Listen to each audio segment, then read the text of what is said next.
Okay. We're going to begin. Just a word before we start. Again, if walking around the room, please try to steer clear of the cameras. This session is being recorded. It's also being live streamed. So again, there are cameras around the room by our wonderful cameraman Norm here, and please be aware of their placement. Okay, we're going to start off with a land acknowledgement by Nicole Beer of Reed Curley, Nevada, before we begin. Nicole? Thanks, Barbara. Thank you for the opportunity to speak today. My name is Nicole Beer and I represent Reed Freely, Nevada. And I'm honored to be here with all of you in this important conversation about the future of education in our community. Before we begin, I want to acknowledge that we are standing on the ancestral homelands of the Nuwuvi Southern Paiutes, who have stewarded these lands since time immemorial. We recognize their enduring connection to the land, water, culture, and community. As we gather here today to discuss education and the future of our students, it is important that we remember Indigenous students are not separate from that story. Most importantly, ensure Indigenous people are included in conversations and decision-making processes, not as an afterthought, but as partners. Thank you for your time and attention and your commitment to committing to creating a future where every student feels recognized, respected, and valued. Thank you so much. Thank you, Nicole. Thank you so much. So hello, everyone, and welcome. Thank you for joining us this afternoon at our Community Candidate Forum. This is Pat Jones from Good Trouble Vegas, and I'm Barbara Wells from the League of Women Voters of Nevada. Today's event will allow voters to hear directly from our candidates for the office of Clark County School Board Trustee in Districts D, F, and G. It is also about helping our community make informed choices when they cast their ballots in the primary election on June 9th. Quick reminders, please silence phones, hold applause until the end of each candidate's answer, and please be respectful, no interruptions. Today's forum will be moderated. Our moderator, Dr. Nakia Jackson, former CCSD trustee, will ask questions from the audience, as well as some chosen in advance. Let's make this an enjoyable and informative session. Okay, Pat, take it away.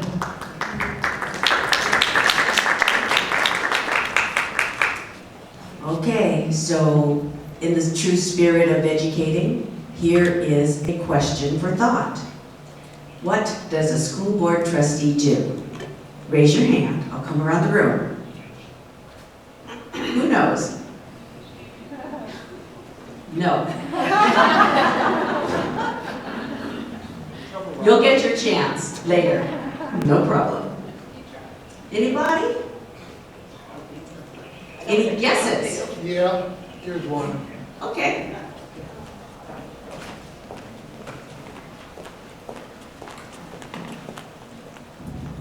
The primary responsibility, I think, is to hire, direct the superintendent, to govern through the superintendent, to carry out budgetary processes, whatever it may be, and I'll leave it at that, but I do know that's a start. Thank you. Thank you. Anyone else?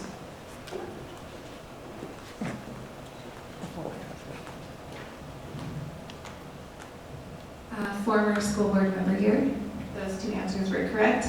And additionally, being a voice for the people that elected their representative. So essentially it's fiduciary oversight, overseeing the operations of the school district through the superintendent reporting to them, and of course ensuring that policy is representative of the people that elected them. Thank you. Any others? Well, then I will give you the official job description as it is written. Individuals who serve on the Clark County School District Board of School Trustees are elected public officials who help govern the school district.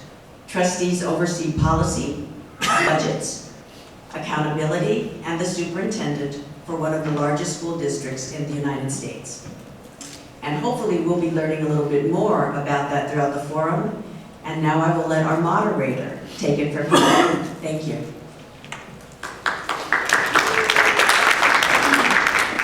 Good afternoon. Thank you for joining us today. I will take this opportunity to introduce the candidates that we have with us here today. The first candidate running for District D is David Gomez. David is a father of 7 children, 3 graduated, 1 high schooler, 2 middle school, and 1 special needs Down syndrome. He is a former president of Marzette Lewis, Wake Up Westside Action Alliance Corp., NPA nonprofit president, a business owner, current CCSD bridge commissioner, and one of the sons of a carpinteria. Our second candidate representing District D is Brenda Zamora. She is a current school board trustee, mother of 3, one with an individualized education plan, also known as an IEP, and another with a 504 plan. She is current deputy director for a nonprofit that focuses on policies around working families. Because of this work, Brenda got involved in education. She felt working families needed a seat at the table. These are our candidates for District D. Our candidates for District F are Irene Bustamante Adams. She is a current trustee for District F and a seasoned trusted public servant. After serving 8 years in the Nevada State Assembly, she is seeking re-election to continue strengthening student outcomes, improving accountability, and restoring public trust in the nation's 5th largest school district. Last year, she had the honor of serving as president of the Clark County School Board of Trustees, where she helped lead the selection of the superintendent, improved budget processes, and finalized bargaining unit contracts in a timely manner. She currently serves as the president of the Nevada Association of School Boards, supporting all 17 school boards across Nevada. She is also a workforce development executive dedicated to expanding economic mobility by connecting Southern Nevadans to education, training, and quality careers. Those are our candidates for District F. Along with District F, we have Rob Hutchinson. Rob has dedicated 28 plus years to serving the Clark County School District community, starting his career from the ground up as a temporary custodian and rising to become the director of facilities, which is his current role. Believing that every student deserves a clear path to success, Rob launched the Grow Your Own Facilities Student Worker Program, giving 20 local high school students the chance to gain hands-on paid technical experience right here in our own CCSD schools and community. Rob is a local small business owner. He brings advanced leadership training from Georgetown University, PEF, Executive Leadership Academy, and Howard University Equity Leadership Program, and lives his mission daily as the husband of a public school teacher and a father of 3 CCSD students. Beyond education, Rob actively collaborates with the state, county, RTC, and local advocacy groups to champion infrastructure improvements, park designs, and safer routes for all vulnerable road users. Our 2 candidates for District G. Our first candidate is Paul Casey, classroom experience and real world understanding, licensed CCSD teacher and parent who works directly with students, families, and educators every day, bringing firsthand knowledge of what's working and what needs to change. Accountability, fairness, and proven advocacy. Attorney and advocate with a career focus on fighting for fairness, improving systems, and delivering real solutions, not politics as usual. Students first, trust restored, committed to safe schools, strong teacher support, parental involvement, and putting students before bureaucracy while rebuilding trust between schools and the community. And lastly, we have Linda Cavazos. She was raised in a small Arizona mining town with 5 siblings in a blue-collar environment where hard work, honesty, education, and being true to her morals and ethics were emphasized by her mom and dad. She was encouraged to pursue first her love of teaching and then her desire to become a licensed mental health professional, which she has done for the past 20 years, working with children, adolescents, and veterans. She loved being a licensed full-time teacher in CCSD, then teaching at UNLV, with her passions becoming the overall well-being of both our students and our educators, because kids cannot learn and educators cannot educate unless we trust and respect them as professionals. This perspective also applies to our support professionals, who truly are a huge strength of our district. Our students' educational success are not wholly rooted in test scores. Our children families, and educators are real people, not just data points and statistics. Every student, educator, and parent deserves to be seen and heard for who they are, to feel safe, supported, and free to speak up without fear of retaliation. She believes that student achievement outcomes will not change otherwise. She will continue to ask the hard questions with respectful and solution-oriented leadership because she has been appointed and elected 3 times to be your voice in District G.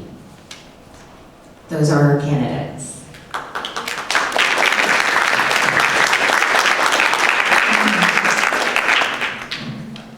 So we're going to start with District D. So this question will be for Mr. Gomez and Ms. Zamora. Our first question is, what would you do as a trustee, or have you done in your role as a trustee to increase the mental and physical safety of both students and staff? We'll start with Mr. Gomez. What would I do? First of all, everything is based on governing policy. So you just can't go into a school and just decide what you want to do. You have to implement something that's going to work with mental health with children and things in the aspect of the question. As far as what we do as trustees, I'm pretty sure it was explained, but you cannot go into an ideology of saying, I'm going to do something without a collective board agreement on the topic and subject of what needs to be done and handled at that moment. Then we have to make sure that we have enough statistics on the matter, because obviously, like Good Springs Elementary, we only have so many students out there, we're spending X amount of dollars, which they close down, and every student matters, we understand that, but we also need to understand that, you know, fiscal responsibility and making sure that we help every student succeed and achieve, whether they're struggling with mental health or crisis issues. This is one of the things that we actually struggled with in the west side of Las Vegas for a very long time. With some of the students that actually, Linda Young at the time was saying, the prison pipeline. So we were dealing with a lot of mental health issues and different things in that aspect. But what would I do as a trustee? I would make sure that I do the research, make sure I find out all the collective information that I need to find out to make sure it's done properly and correctly that meets the needs of those students, not meets the needs of an individual or just a group or somebody else, but the needs of the students, because that's what's most important is the students and the parents, which are shareholders that need our help in these aspects. Thank you. I'm going to stand up because I do fidget a lot, so I'd rather stretch and I don't have to sit. So what I actually do a lot is I don't like speaking about things without experiencing it myself. So I'll talk about the mental health a little bit. We have programs in place in our district that we have approved as trustees. My children go through it, and I will share Hazel Health. I'm a big advocate for Hazel Health. You've heard me at the school board meetings because my kids are currently going through it. We talk about a lot of accessibility, right? How do we reach people where they're at? Hazel Health does that. I will say if it gets to a point where it's not being effective and it is not helping students, then we cut that.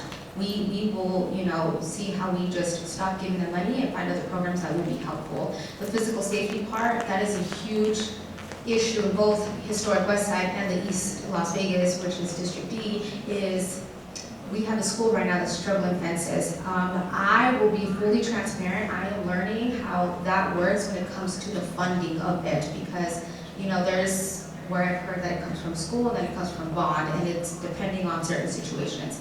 I'm still in the learning phase. It has been a very hectic past 4 years where we have a lot of instability since my term, but as we're going and growing through this, the physical part of it, safety, not just for children, but our educators is the top of my mind, because I do have a school in my district currently trying to avoid any situations coming through the gate type thing.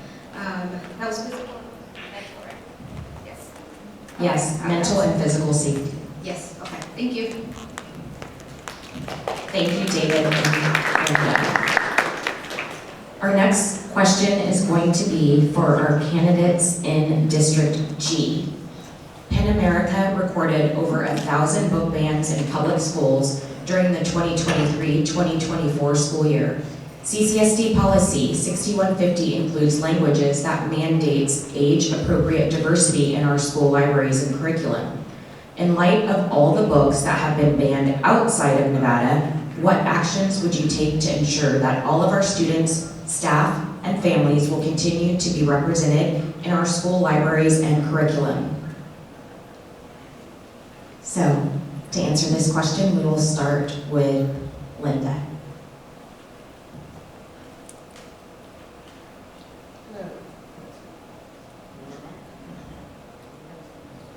Sorry about that. Thank you for that question. This is an extremely important question, and it is something that reverberates not just in our district, but across the whole country right now.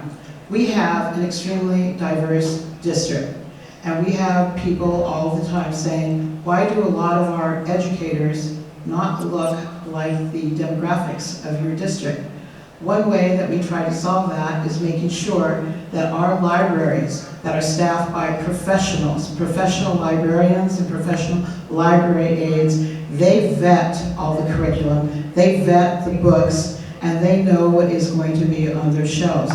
If we do not teach history as it has happened, then what we're doing is we are erasing the history of some of our children who live in our district. We absolutely cannot do that and then say that we are a destination district that is going to serve the needs of all of our children. So right now, our policy 6150, which I helped with the rest of the board to write, this is a policy that makes sure that there is a protocol in our schools, in our libraries, to take care of vetting all of these materials. So we need to trust the professionals who are trained and they have the education to look at the books that are going to appeal to these children.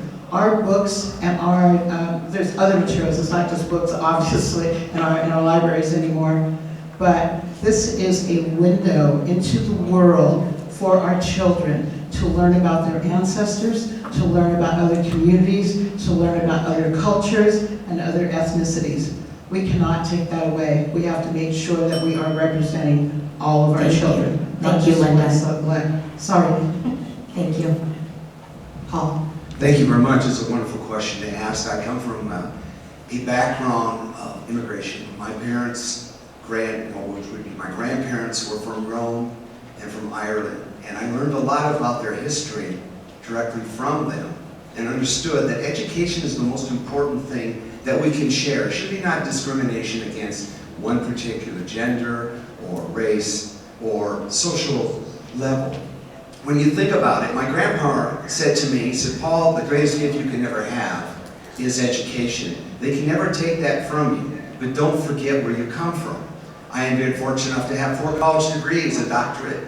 So in the years of working, and I came to the Clark County School District because of my daughter. She was a child with special needs, unable to read, couldn't see, couldn't speak, but I was her voice, and I learned more about her. And because of that, I spent all my time at CCSD working with autism, both in the primary and intermediate, and most recently in the STAR program, which if you really look at discrimination, those children do not have the ability to learn because we lack the supervision and the education, the qualification of the people that oversee it. It's not right. We are the 5th largest school district. We have an outstanding schools to pick from. We have amazing teachers. Every time I've spent an hour or two with librarians, they know their studies. They know what is there. They can provide the information to the children, and they do not discriminate against them. So policies come from above, and that's where you have to look to. One last thing I'll say about it. Don't forget your past, otherwise you're destined to commit the same problems before. Thank you very much. Thank you.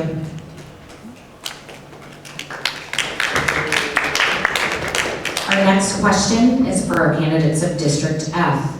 Do you think the Native American and Indigenous Peoples Land Acknowledgement should be restored at trustee meetings? We'll start with you, Irene. Thank you so much.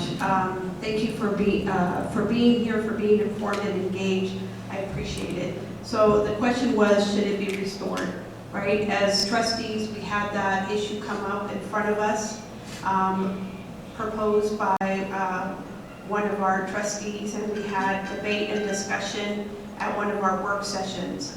I know that for me, one of the things that I am most proud of is last year being able to restore decorum and go back to the business of what we were doing as a school board. And so with that, we have reduced the number of issues coming before the school board. We have reduced the number of just issues where we're not resolving. So that one was one of them.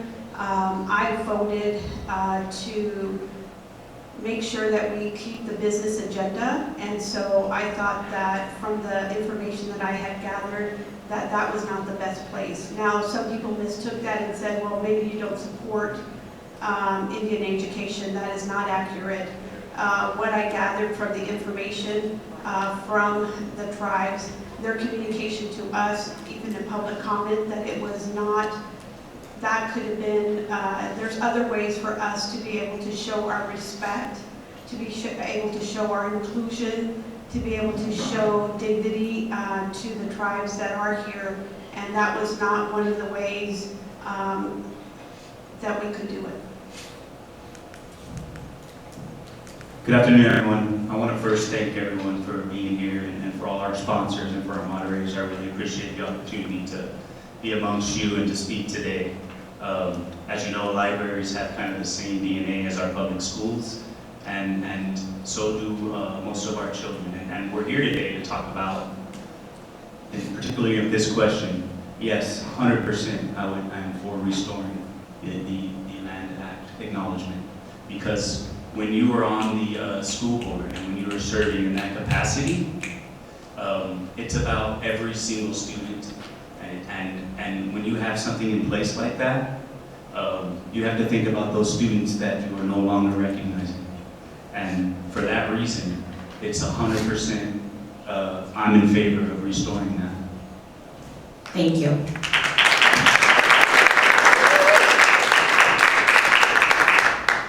So back down to our candidates in District D. Your question: what would you do as a trustee, or have you done as a trustee, to try and restore public trust? This time we will start with Brenda.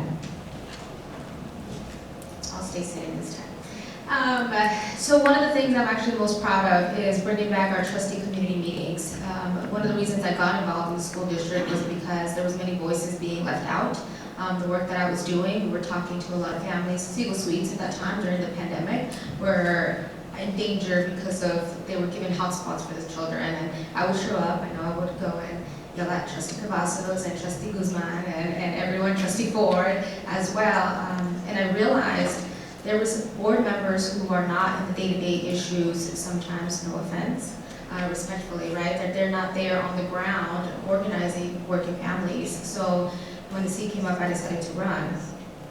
One thing that we kept missing was a community voices, input, that stakeholders, families, grandparents. I think we missed the mark as a district of who we need to have the conversations with. Yes, you probably do not have students in the district, but you can be an ally to us and help spread information out and or tell us what's going on, right, that we can fix. So the community meetings came back, and I was in the committee to figure out how we were going to do this.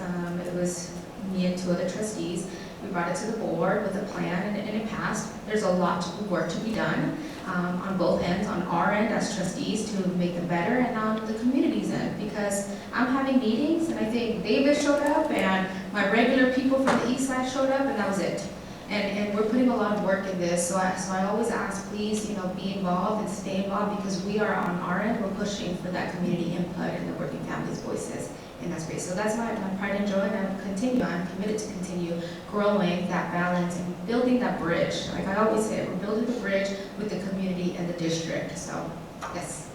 Thank you, Brenda. David. Restoring public trust.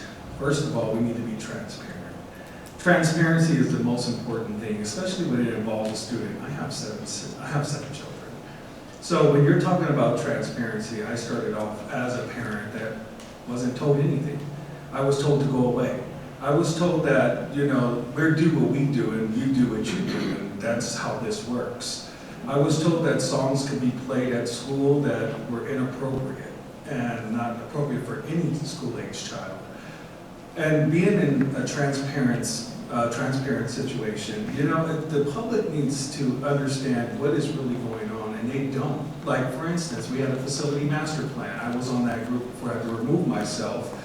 And I had to let everybody know that, you know, this is what was going to happen in October of last year. I went on Channel 3, Channel 5, Channel 8, any channel that would take me and talk about how we were going to end up closing schools down. Because the consultant group that came in asked me a very big question.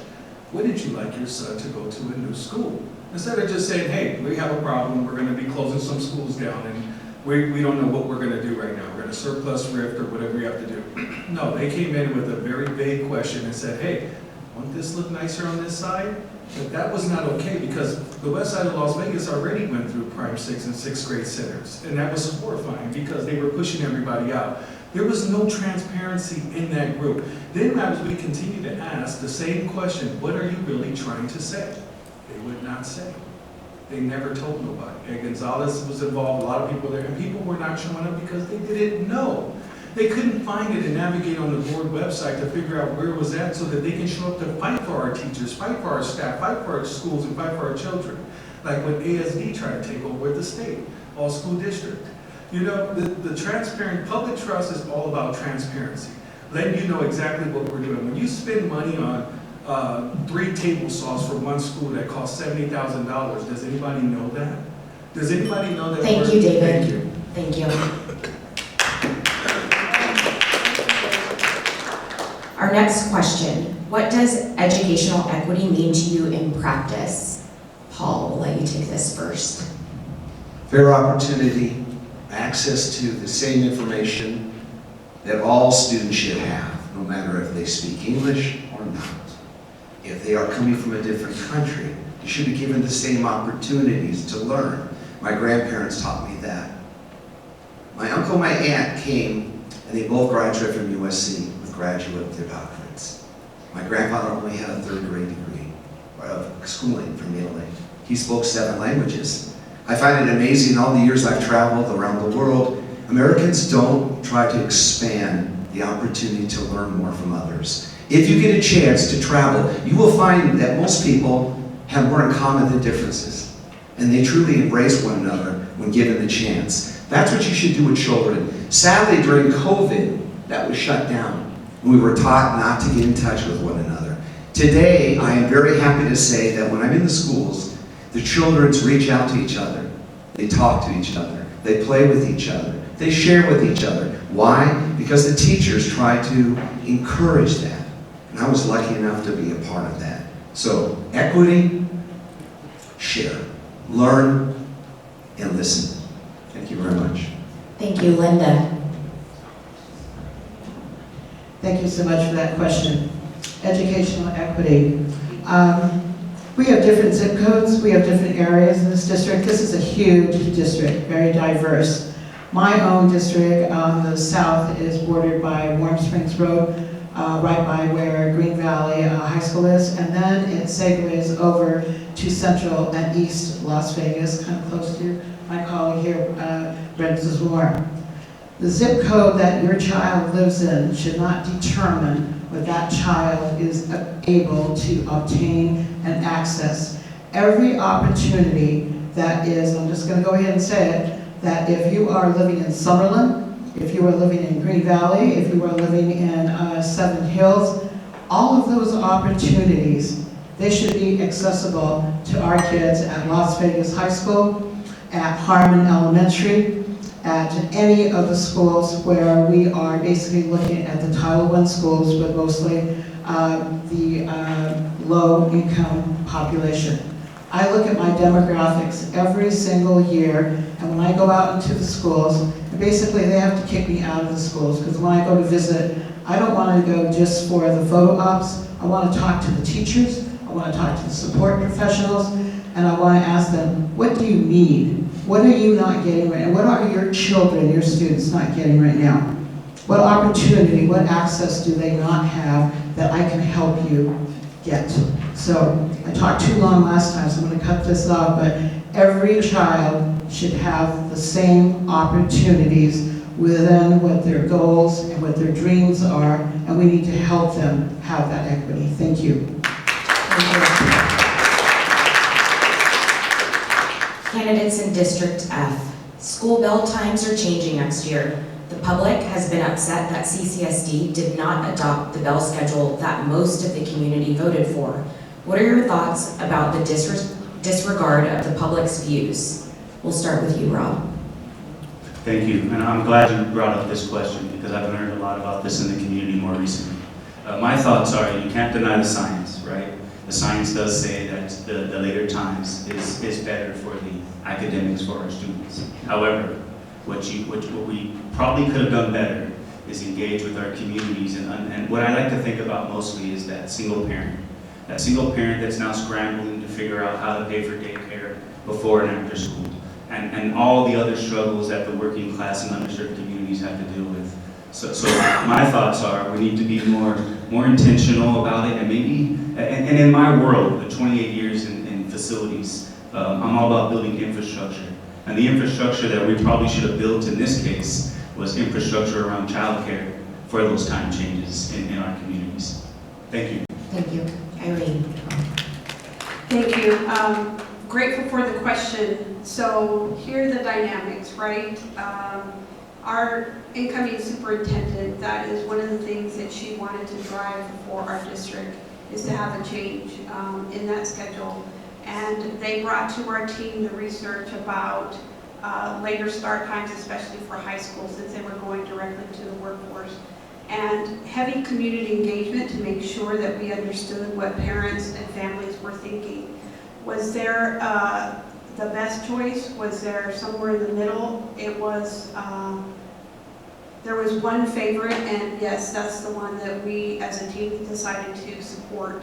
Now, we have committed to be able to evaluate it, to be able to look at the metrics. Does that mean that we cannot bring it back up and support a different decision? No, that means that we can. But we're willing to try to be able to accommodate the high school students that are going directly to the workforce at a later time. I myself, as a grandparent, have a competing measure of being able to get to work and drop off my grandchild at school. And we're going to have to figure out different ways to be able to accomplish that. And so we are committed to be able to relook at, is it a perfect solution? No. But I would say that with the research that we were given by the staff as a team, I think we made the informed decision that we had before us. Thank Ms. you. Jackson, I'm So our sorry. next question, sorry Brenda, we're going to our next question for Just your, want to clarify something, because I don't want there to be misinformation or inaccuracy. That was not a board vote for the school bell times, the change of that. We did not vote on that. So I just wanted to make sure that people know that wasn't the board members on that. Thank you. thank you for that clarification. So our next question for District D. What specific metrics will you use to determine whether students are better off during your term? What changes would you make if you did not see these changes improve? We'll start with David. What better metrics would we look at? Now, again, going back to the board, being a collective board, you have to do the research. You just can't go into a school and say, hey, I want this information. You have to rely on staff to give you the information so that you can create a metrics in order for you to come up with a resolution or solution to make sure that student succeeds and achieves. You as a trustee, use the bully pulpit, as I like to call it, for the superintendent to make sure that things are done accurately and correctly so that these things are met and the needs are met. As far as metrics, you just got to go through again governing policy and see what's already in place and see what's not working for the CCSD policy and everything else. But if you just decide that, okay, I'm just gonna go into a school, that's not gonna work. You're gonna go talk to principals uninvited, that's not gonna work. If you're gonna go do something outside of the scope of being a trustee, that's not gonna work as well. You have to rely on the staff that brings you all the numbers, the metrics, and information about what is really going on so that you can make a sound decision on how to make sure that you improve this situation, because without improvement in the situation, you're just doing the same old, the revolving door. Nothing changes. We've been in the same boat for God knows how long, and nothing has really changed. And people's trust is lost, and the school district is unbelievable because now the charter schools are taking on our kids. And they're doing that, and that's because nobody's really looking at how to fix these metrics and how to do the things that we need to do to make sure that our children are ready to exit. So you got, like again, I'm going back to the same statement, you have to go and look at the metrics, what already exists, and figure out what's wrong, get input, and listen to your constituents, and get the input that you need to make sure that you make a sound decision and not just a special interest decision or Thank you, David. I'll repeat the question since it was a two-parter. What specific metrics will you use to determine whether students are better off during your term? What changes would you make if you did not see these changes improve? So you need to know what you're asking for, and I think right now I will say with the new superintendent and a new board, we are all, I think, aligned of knowing what data we want to ask for. One of the things we're also working through is not rubber stamping everything. So when things were being presented back then, I think it's just voted on and moved on. Now we really have trustees who love data, and I'm looking at trustee as far as trafficking back then, who love the data, and we're all kind of leaning on each other on what kind of data to ask for, a better breakdown from it. And I will say our superintendent is a little bit more flexible of also fixing how the presentations are being done, because we are pushing back on that. We have seen some growth. It's really just doing our homework as well and asking for what we need.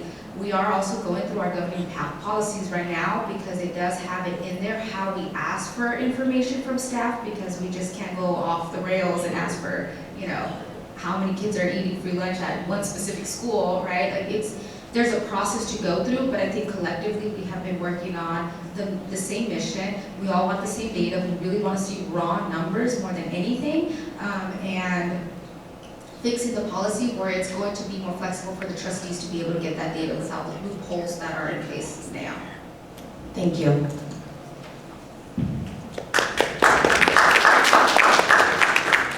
We have a question from online. Achievement gaps continue to impact Black, Latino, multilingual, and low-income students. What measurable actions would you support to address these disparities? Linda, we'll let you take that first. Thank you for the question. First, we have to look at what's missing. When we're looking at the data and we have those PowerPoint presentations, and we have a section toward the end where we are able to look at the graphs of the different groups. And sometimes we have a section that usually says challenges, lessons learned. I want to see that. I see Trustee Zamora, and I always ask me about this.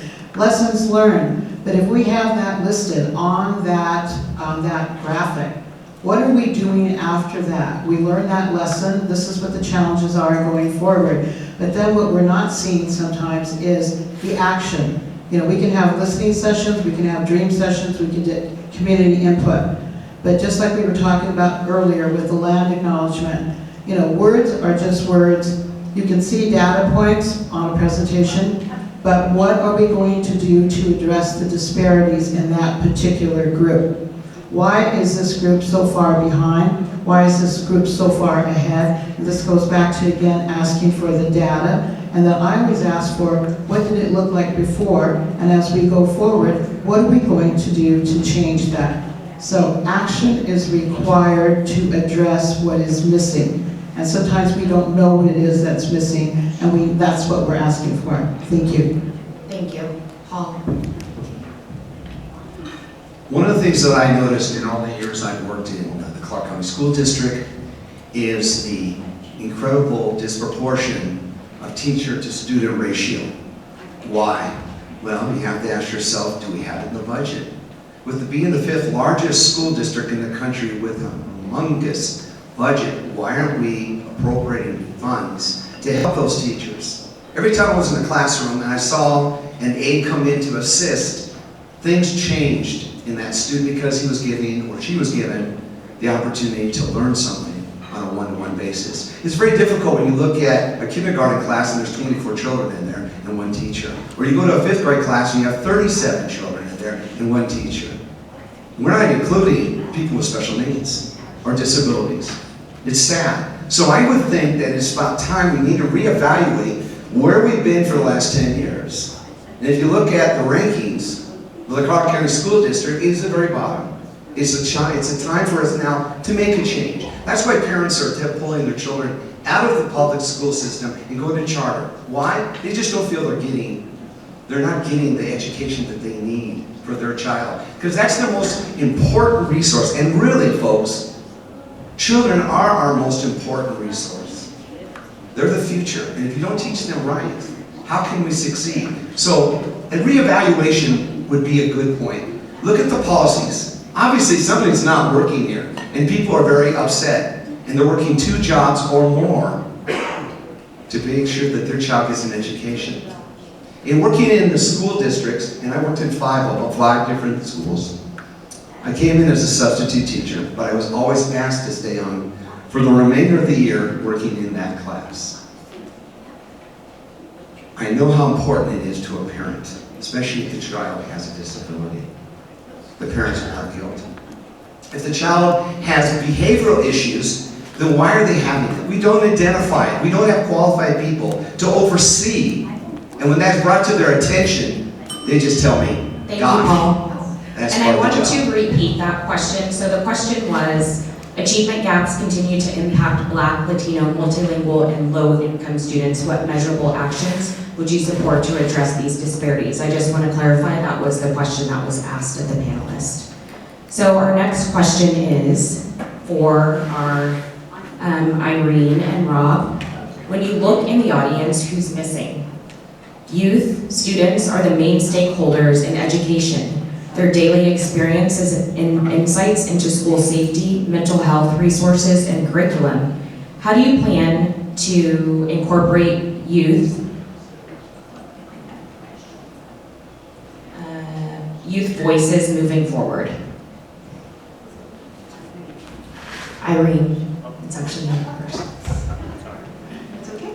Awesome. I think that we have made great headway as a team in this area. For one, the way that we start our meetings is by having student reports from the different schools. I think that one of the things that is missing, though, is not just hearing from the students that are doing well. For instance, CCSD has a Mission High School that focuses on students with addictions. I would love to be able to hear from them and hear their challenges. I know that we also have partnerships with organizations like CIS and JAG, and those are students that are struggling with credit deficiencies, that may have some things going on at home that are not going well. I would love to hear from those students, but we start our meetings by including the student voices first. Another thing that we have done is the superintendent has also increased her involvement with the student councils. And so our feedback to her was make sure that there's a robust approach to including applicants that normally don't turn in an application. Get the principals to ask students who need to be seen. And so really I'm grateful for that. And I think the third thing would be our engagement with our dual credit and our CTE courses, making sure that they have careers to go into as they're exiting CCSD. And so putting those student focuses in mind and hearing from them, what is it that we could do better as a team to be able to meet their needs is how we're including student voices. Thank you, Irene. Rob. First of all, success should be defined by the student and not the system. And absolutely, that's what we're missing in this room today. I think I might see one child, and I think one of our trustees brought her daughter here as well. I love that the superintendent and the school board brings the students into their meetings, but these are the achievable students. These aren't every student, right? Now, as a former student of CCSD and having 3 students of CCSD myself, I can tell you that myself or those kids would never be at that meeting because we're not that privileged. And so what do we do to, I think the question was, what do we do to get more involvement and understand with these students? And that's exactly that. But we need to be present, and we need to be available, and we need to be intentional with those students. I visit schools. I put on my calendar as a director of facilities to visit schools twice a week. I do this so I can understand what particular schools are dealing with, what the staffs may need, and this isn't just facilities, but oftentimes I hear from the students as well. And what I've learned is the students don't feel valued when their buildings are crumbling, right, in my world. And that's just in my world now. As a trustee, my goal, and to make this, for that not present student here, is to be involved with them as well. I think that's the job that most of the time that we often forget as a trustee, and that's being involved with our communities and being involved with our partners and building infrastructure around that for our students and listening to every student, period, right? When I was homeless, do you think I would have ended up as a student? Do you think I would have ended up at that school board meeting? No, I would not have, because I was forgotten, I was underserved.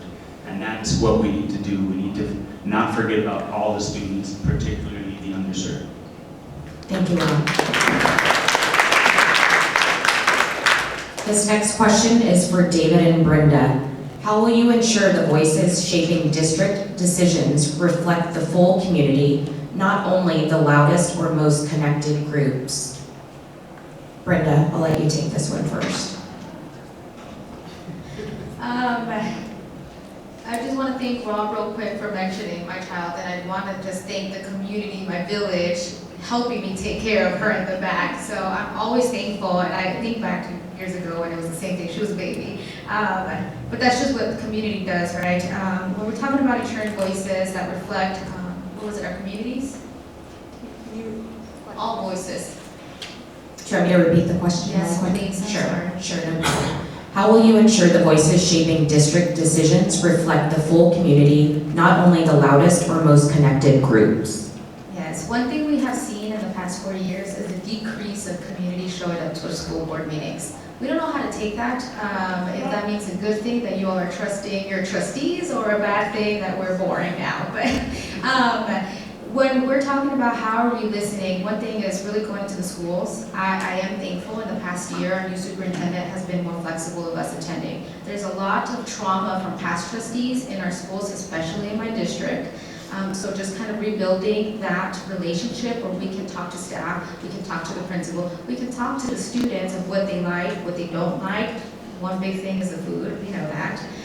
But I know I'm not active on social media myself, but that is where families go and vent and, talk about what they're seeing in their own schools. So there's a lot of Facebook groups that I do follow, so I can hear, read what's really going on and some of the issues that are coming up on our day-to-day basis.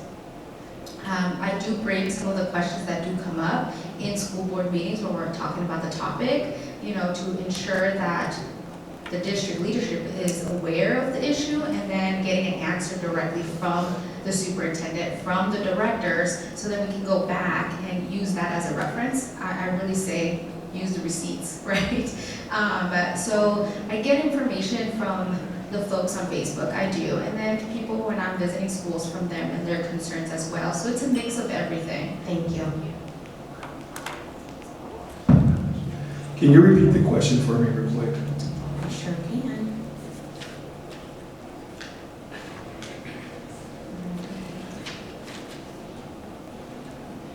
How will you ensure the voices shaping district decisions reflect the full community, not only the loudest or most connected groups? Okay, so I am the loudest when it comes to coming in that boardroom. Everybody can attest to it that that's not me. But You know, it's not about being the loudest, it's about, I got loud because nobody was listening. So I live in District B. I walk through District B. I talk to businesses. I talk to everyone. It doesn't matter who they are. I attend all the meetings at the Metro Police Department First Tuesdays and everything else that I can attend to make sure that I'm present.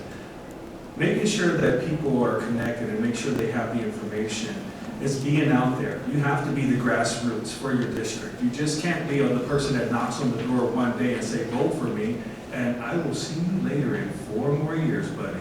No, that's not how that works.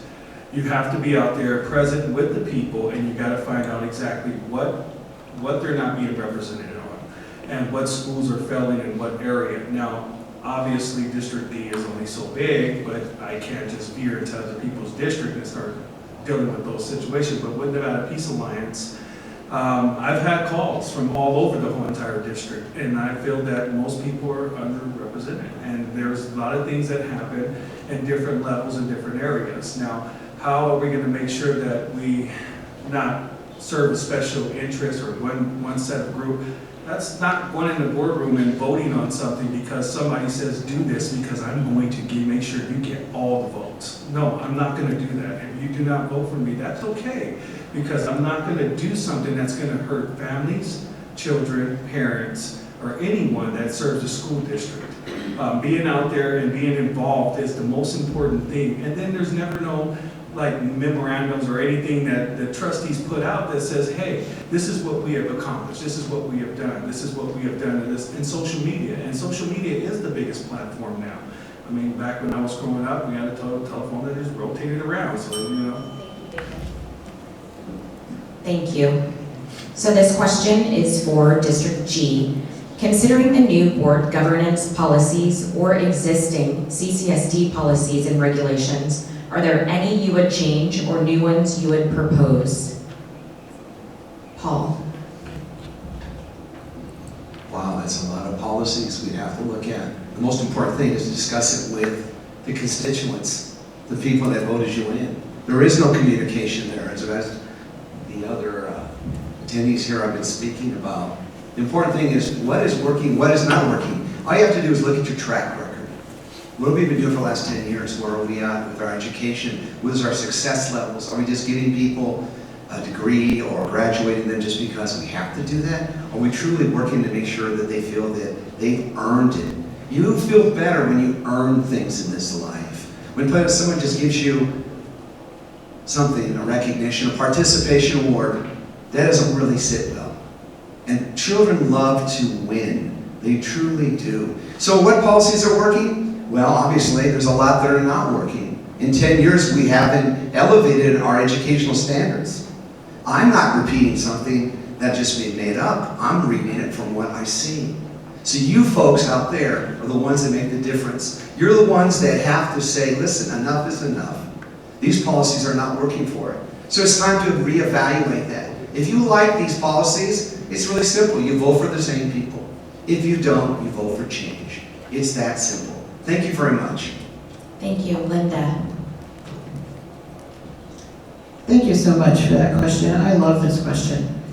I want to clarify, there's a difference, just kind of explaining, as we did at the very beginning of this forum, is that there are operational things that happen under the supervision of the superintendent and the staff, and then we have oversight. Our two main duties are to hire and to give input to the superintendent.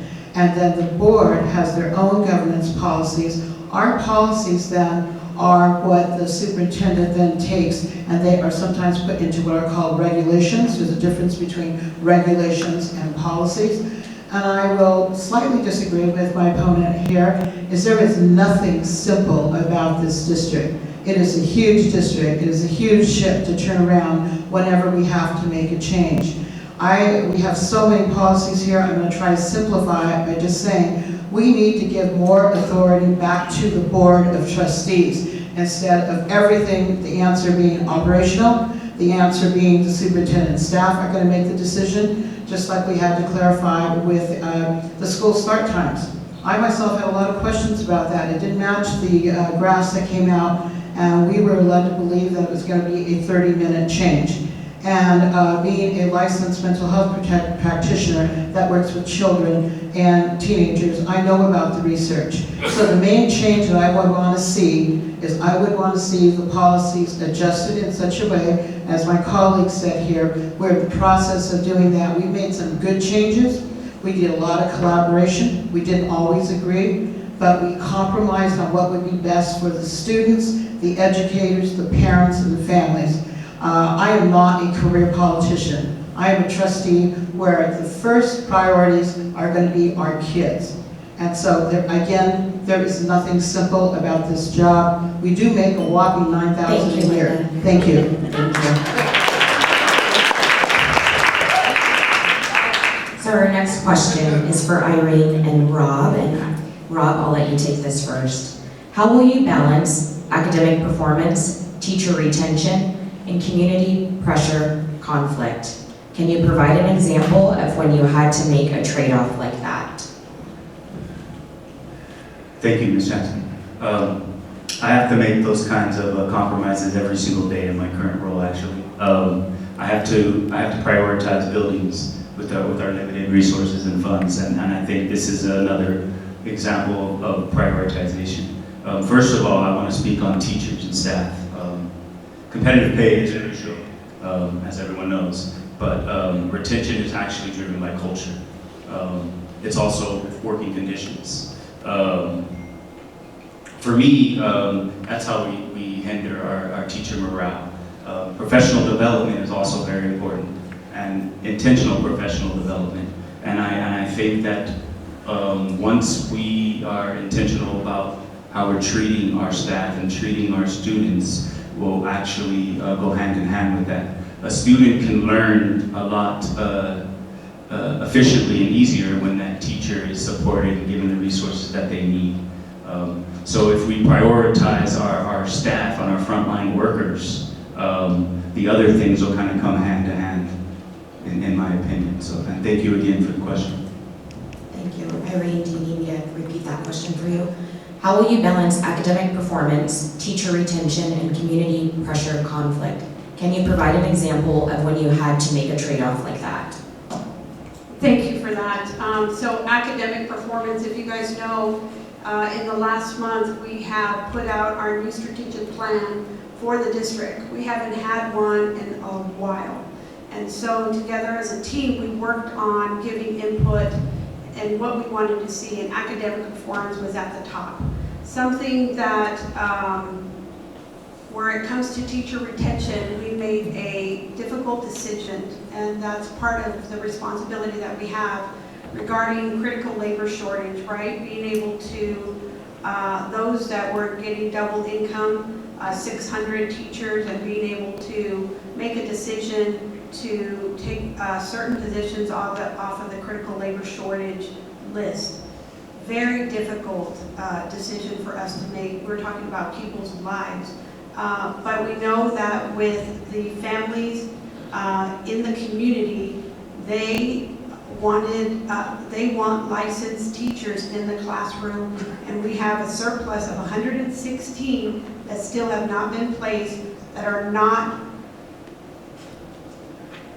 Well, I checked the HR told me 116, so Rob said it's 117, but that's the last I got this week.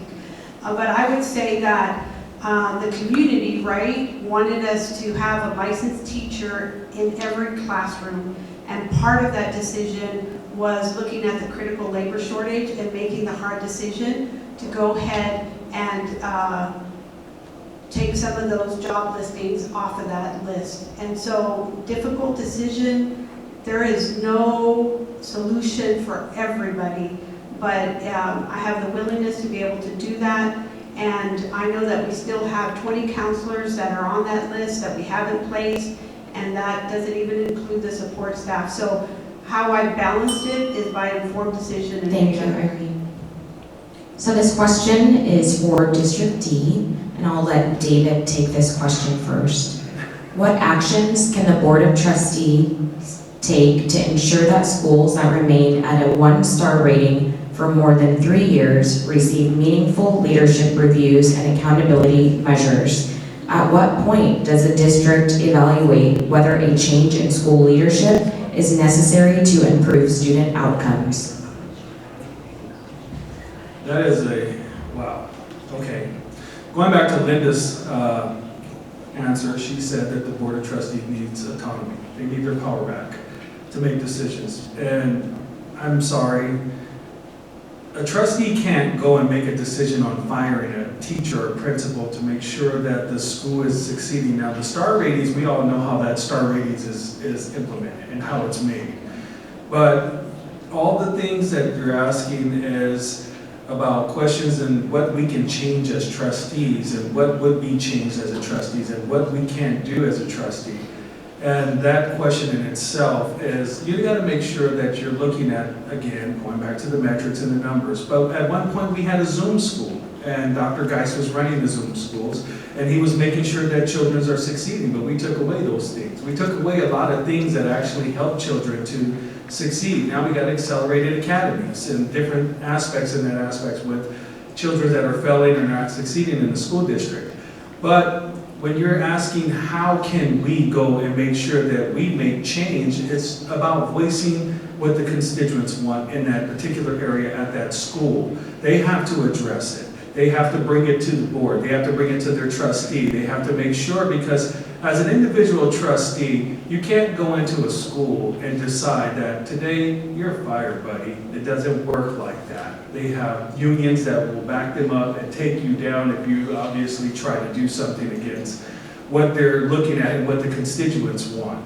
As far as being in this position in the role of trustee, you have to, again, you gotta go back to the numbers. You gotta go back to what's failing, what's succeeding, and why it's failing and succeeding.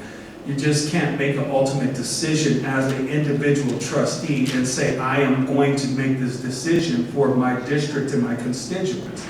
You have to work as a board. You have to work. Thank you, David. Brenda. It's a very heavy question. I want to start with the star rating. I think it just needs to be redone throughout the state. I will use Matt Kelly as an example. Matt Kelly has been historically a one-star rating. One of the things that I don't think we really pay attention is the why, like what is the reasoning, right? A lot of these students need wraparound services. That would be all of East Side need wraparound services if we're, being fully honest with ourselves. So as Board of Trustees, what kind of services can we provide for these students so they can increase? It is a difficult situation. I will say our state superintendent is working on looking at the star rating and how it works. Board of Trustees, we were able to submit a survey with our point of view and what we would like to see.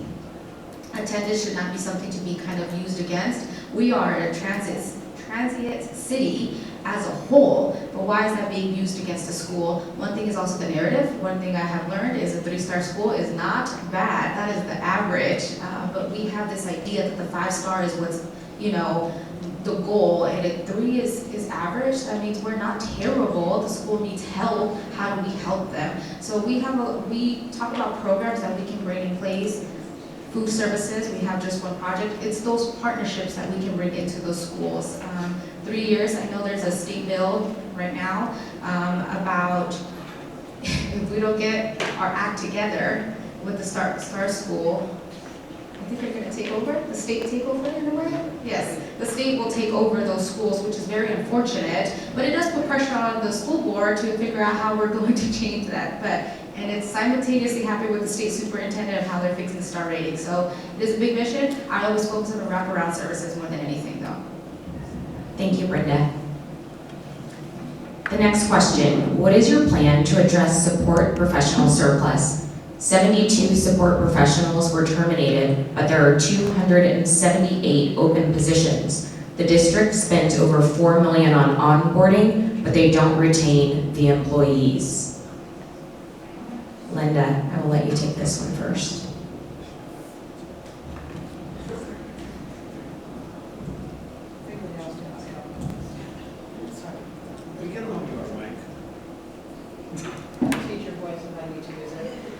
And I do. This is unacceptable. It is a difficult situation, but the support professionals, I know myself, in my 15 years in CCSD, and even over at UNLV, I would not have made it through without the support professionals. We need to find a better system to relocate and to help them and mentor and coach to see how we are going to make everyone whole. We cannot, this district cannot get along without our support professionals. So I know that we have some things going on right now where support professionals are being offered different positions. They're being told that, and when I say being told, being advised that there are ways that they can still retain a position by going in a different direction. And I'm not going to pretend to be an expert in that, because the support professionals are the ones who are the experts in determining if a position is going to work well for them. I know that there are different certifications, different things, a different way that they can go, that it's going to have to be not a promotion, but I believe is called a lateral position move. And so on these right now, we need to find a way that every single support professional is going to have a place to go, and not something to where they're not qualified for, or that they're put in a position that is not going to be good for the children in the classroom and not good for the support professional. So we need to work harder on this right now. Thank you. Thank you. Paul, do you need me to repeat the question? Yeah, go ahead, that'd be nice, thank you. What is your plan to address support professional surplus? 72 support professionals were terminated, but there are 278 open positions. The district spends over $4 million on onboarding, but they don't retain employees. Sounds like a budgetary problem. You have people that are qualified that spend a lot of time in their life to do the best things for those children. They go into a school with the purpose of helping others, to bring attention to the problems and to resolve them. To discard them and just put them aside and then thinking, well, we'll just reclassify them in a different position sounds counterproductive. We have enough money in a budget. There's an extreme large budget for the school district. Why? Why are we removing? If anything, you actually do need more people that can come in and do support. There's never enough in the classroom to help these individuals. So I will agree with my opponent that this is a problem that is being created at a different level against the better wishes and better interest of children that need help. Thank you. Thank you. I think if my kids were here, they would be asking this next question. Are there any discussions about improving the quality of the food being served to our children? Rob, I'll let you take that first. I mean, I agree with what your children would probably want to ask too, and we got to understand that the food comes from federal budgets, and we're mandated by the food that we eat in our schools by the feds and the federal budget. And so, yes, it's a nutrition guideline that we have to follow. And you know what? There is some that's pretty good, to be honest with you. I've tried it. I would not ask my own kids to eat any food that I wouldn't try myself, just like I wouldn't ask my staff to do any work that I wouldn't do myself. As far as plans for food service and for the nutrition guidelines, I like the fact that we're putting health first, and I would align with putting health of our students first. And I think that there's probably ways that we can make it more nutritional and more tasty for our kids as well. But that's something that I'd have to research in a little bit more to understand, to be honest with you. Thank you. Irene. Thank you. One of the things that as a first-year trustee, when I entered, was being able to take tours of the different establishments, facilities that we had as part of the entire school district. And one of those included the food service facilities. Impressive. For the size of our district, very impressive, and the people that work there. I would agree that not all kids love the food that we serve. I know my grandson is a picky eater, and I would, what he would bring home, I would eat it because it was nutritional. I would say, especially at the high school level, one way that we could improve is to ask the student councils, right, that are come together under the superintendent, ask them to help us, right, to because it does have to meet certain regulations in order for us to get federal funding to be able to pay for the food. And so I would ask for more student involvement, and what other options could there be, right? How else could we be creative, even though there's restricted guidelines, and have just more of a student voice? Not that they would get everything, we couldn't serve pizza every single day at school, but could we make improvements? Absolutely, yes. Thank you. David and Brenda, the board has often journeyed into political ideology over the business of education.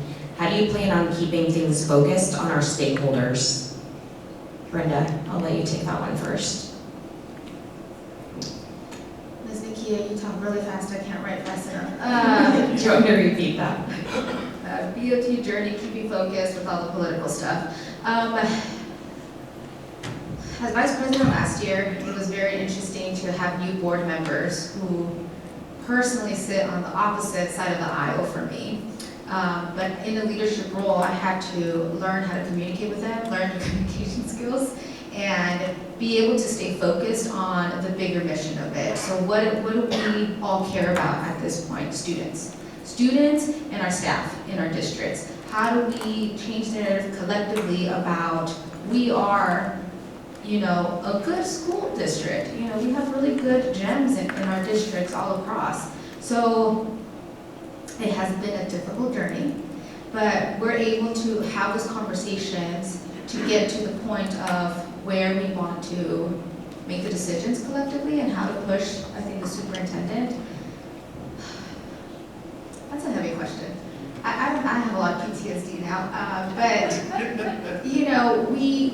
I try to stay focused, and I think, I don't know how to really say this. It's like children sometimes, where you have to kind of have the conversation and bring it back to the point instead of going all over, so staying in the lane of it, and you're going to agree to disagree sometimes, and that's okay, but how do we move forward in that? So I think we also changed some policies that were a little bit extreme, of just even social media stuff that was being put out there, because the bigger focus was we need to set an example for the district as a whole as Board of Trustees.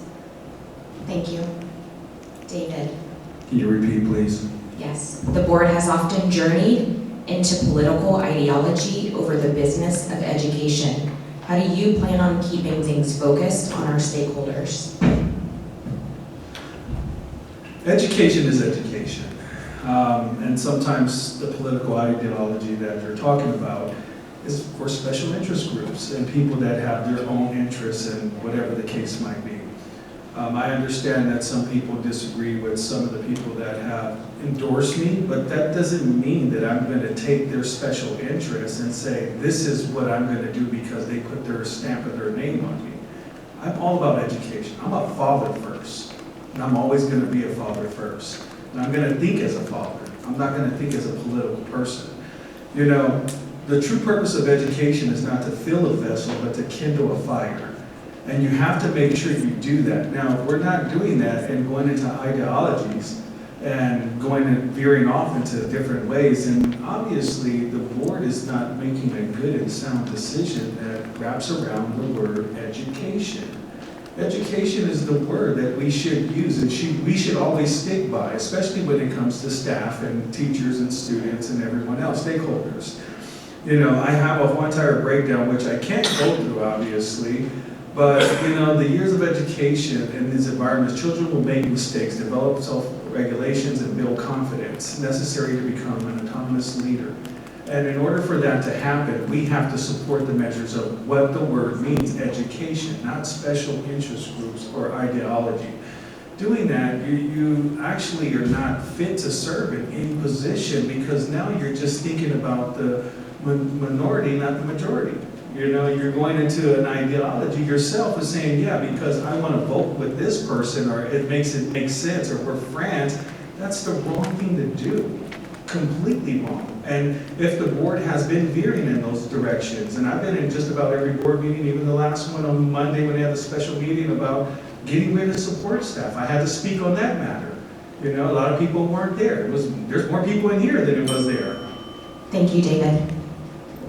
And I just want to let the audience know this is our last round of questions. So for Linda and Paul, have you ever changed your position after listening to community input?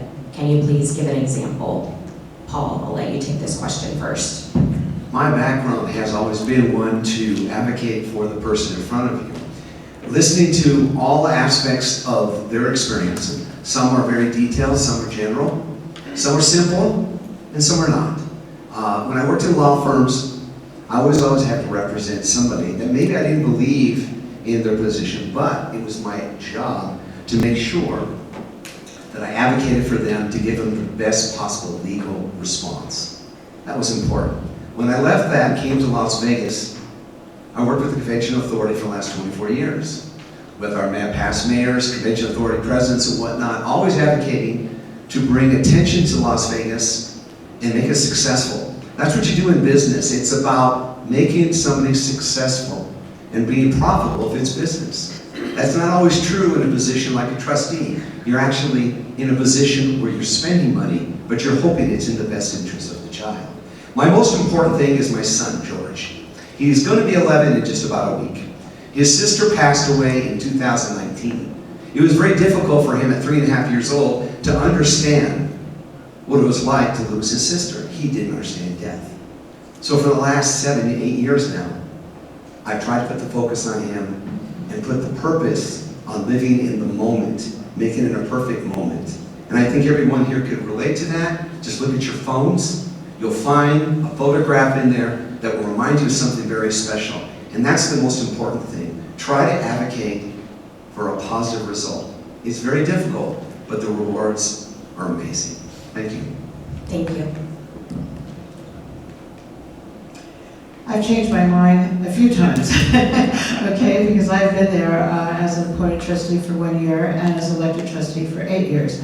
So I would be remiss to not admit that I have changed my mind. I'm going to bring one example up. In 2021, as president of the board, I realized through internal and external communications that our mental health with our students and the suicide rate of adolescents and children as young as 9 and 10 with a firearm was greatly going up. I wanted to bring to the board, with the help of several of my colleagues, a regulation that would put just a safe storage, basically a heads up that there is an NRS having to do with safe storage with children in our registration packet. It did not pass the first time in January of 2021 because it was kind of objected to by certain people on the board that thought that it needed to be researched more, staff needed to look at it. I didn't think so, but after I talked to staff, they did change my mind that we would have a better chance of getting this done. And in June of 2021, we were able, with the help of the community, a huge amount of the community, most of them parents, to pass a regulation that is now in every single registration packet that a legal guardian or a parent accesses. So I had to change my attitude a little bit for the greater good, and that is still a concern right now. That is still one of the highest number of deaths in children between 10 and 18 is death by an unsecured firearm. So I'm very proud of that accomplishment. I did not do it alone. It took a team and it took a village, as my former trustee colleague, Dr. Young, would say. Thank you so much. Thank you. And for our last question for Irene and Rob, will you make it a priority to bring back public comment at the beginning of the board meeting? This is why the community doesn't attend anymore. People can't stay until the end of the meeting. Irene. Thank you for that question. In my past public service that I've seen in the local municipalities that I get to attend, there is public comment at the beginning when it comes to agenda items. And it's so helpful because you cannot stay very long. Obviously, families have commitments and kids to attend to. And then for those items that are not on the agenda, they could be at the end. And so I know that that is something that is being considered as far as bringing it forth for a discussion by the team. My personal preference would be yes, to be able to support public comment at the beginning for those individuals that cannot stay. It would help in the governance of our team to be still business-like, and that's what the community expects from us, to focus on the business of education. And so I think that would increase our participation. I think that would increase stakeholder engagement, and I think it's worthy of a conversation. Rob? Absolutely. How can you make an informed decision if you don't have all of the information you need before you? And if we're going to make decisions on the school board, it's probably in our best interest to have that information before us before making that decision. So I think that, I don't understand why it isn't, to be honest with you. I attend every single board meeting I can, and I wear my hat as a worker for CCSD, as a director. But oftentimes I'm wearing another hat behind the scenes, and oftentimes I myself would love to get up there and speak. And I understand and see the frustration as these meetings extend and extend, and I see the crowd get smaller and smaller and smaller. And I'm tired of the buzzword of transparency, because transparency is actions. So I'm going to actually, regardless of the outcomes in November, I'm going to put that challenge out there to make that happen. Let's show that transparency in action. So thank you. That concludes our questions for today. I'd like to thank the amazing organizations that put this event together, that brought us here today to hear from these candidates that are running for office. And thank you for including me in the process. And I will hand it over to our MCs for the event.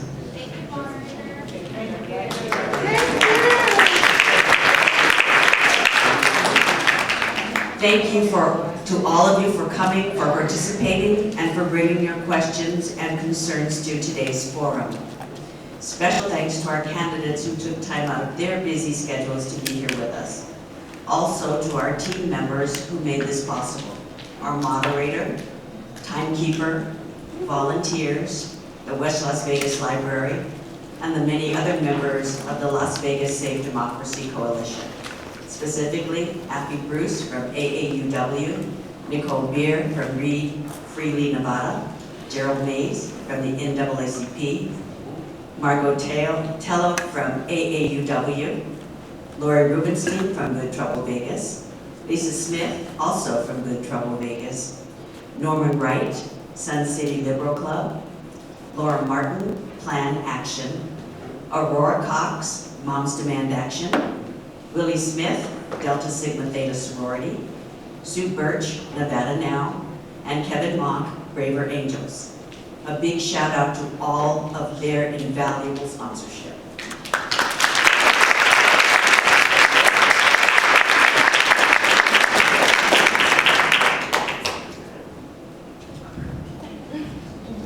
And one last word before we depart. If you'd like more information, please pick up handout material from our sponsors at the tables around the room. And please vote on June 9th. And remember that early voting is in progress right now until June 5th. Every vote counts, and your voice matters. Thank you again, and have a wonderful day.